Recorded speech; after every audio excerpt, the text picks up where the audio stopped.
le Katanga n'avait jamais fait partie de l'État indépendant du Congo. L'esprit tordu des Katangais. Souvent, on me dit qu'on ne comprend pas pourquoi vous parlez en parabole. Non, esprit tordu de Katangais. C'est-à-dire le Katanga, les Katangais n'acceptent pas tout à fait qu'ils sont Congolais. Ça vient d'où? Ça vient de l'histoire. L'histoire de Léopold II et l'histoire de le même Léopold II qui va faire d'un État, son État indépendant, qui va faire de son État indépendant un don à la Belgique pour coloniser. Voilà les choses que les Congolais, nous tous, nous devions réfléchir. Un État indépendant, 1885, à Berlin. Et puis, comme c'était un roi, il était aussi roi du Congo, comme c'était un roi, il se réveille un matin, il donne à la Belgique, ce même Congo indépendant, une colonie. Voilà. Et à ce moment-là, les Katangais continuent à s'interroger. Puisque en 1885, l'État indépendant existe, le Katanga n'est pas encore découvert. Je le répète plusieurs fois. Je ne sais pas si les gens comprennent ou ne veulent pas tout simplement comprendre. Du moins, moi, c'est mon explication à ce que j'appelle l'esprit tordu des Katangais. Donc, on va découvrir le Katanga en 1890,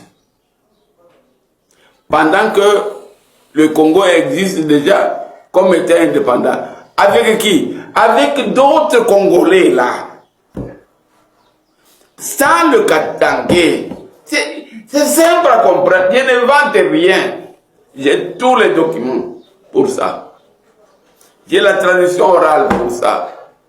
Donc, vous êtes Congo indépendant avec une population à part celle du Katanga. C'est ça le fondement de ce que j'appelle esprit tordu. C'est toujours se demander toujours, est-ce que nous, comme on n'était pas encore découvert, est-ce que nous sommes Congolais? Et encore Léopold va faire quelque chose de très mal au Congo. Quand on va lui dire que nous venons de découvrir la région la plus riche du monde, il dit, oh, il ne faut pas mettre ensemble avec l'autre partie là. C'est ça l'interrogation, l'esprit tordu de Katanga. Il faut gérer cette partie-là que vous venez de découvrir par rapport à l'État indépendant qui existe déjà, État indépendant du Congo. Cette partie-là, mettez à côté. Il ne faut pas mélanger. Voilà l'esprit tordu. Il y a un politicien congolais, je crois que de souche katangais, je n'aime pas le citer. Il va qualifier les Katangais de... C'était au cours pendant les élections de mon neveu, mon grand frère Chadari. Alors, quand Chadari tombe, il ne passe pas. Alors, le Congolais, là, Katangais, il s'exclame là, il dit ah, Bakatangais, ni Banyoka. Bon, nous disons la même chose. Le manioc, ça veut dire ils sont pas clairs. Voilà d'où vient, ou plutôt pourquoi j'utilise le terme esprit tordu. C'est-à-dire, ils sont pas clairs, ils n'acceptent pas qu'ils sont congolais parce qu'ils ont raison. Quand nous sommes au musée, cette histoire est bien défendue par Mabika Kalanda. Dans son livre, Mabika Kalanda, dans leur livre avec, comment il s'appelle encore, notre ami, Elikia, le livre au cœur de l'ethnie, eh bien, dans ce livre, et j'indique même la page, à la page 196, si vous avez ce livre-là, à la page 196, ils notent ceci. Le Katanga n'avait jamais fait partie de l'État indépendant du Congo. Ils indiquent même que jusqu'à une date, aucun agent de l'administration belge n'avait mis ses pieds au Katanga. Alors, quand le Katangais commence à se demander, est-ce que je suis congolais? Il n'y a pas d'interrogation à se faire. Et lorsque il est, je vais vous dire une chose qui peut peut-être expliquer mieux l'esprit tordu. C'est M. Mouyej, mon petit frère, ministre de l'Intérieur, qui raconte ce que je veux dire.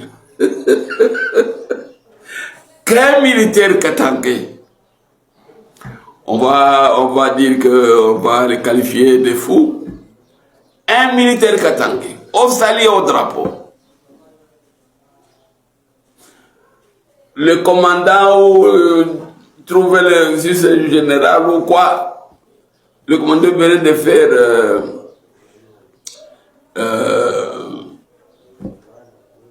comment on peut appeler ça? Donc, il sensibilise les militaires, comment il faut se comporter envers la population. Il termine. Il termine. Un militaire demande la parole. Mon général, c'est quoi? Il demande la parole. Ah, comment ça? Le général vient de terminer et quelqu'un demande la parole. C'est quelle sorte de militaire ça? Il insiste. On dit, allez parler. Je répète ce que le ministre de l'Intérieur de l'époque nous avait informé.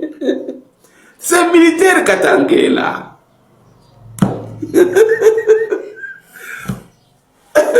prend la parole et demande au général à quand l'indépendance du Katanga. Vous comprenez l'esprit tordu? C'est ça l'esprit tordu. Ah pas la claire, en Swahili. Ah pas la claire, tout ça. Voilà un peu. Parce que c'est en fait l'esprit tordu que les gens me posent la question. Pourquoi vous dites que le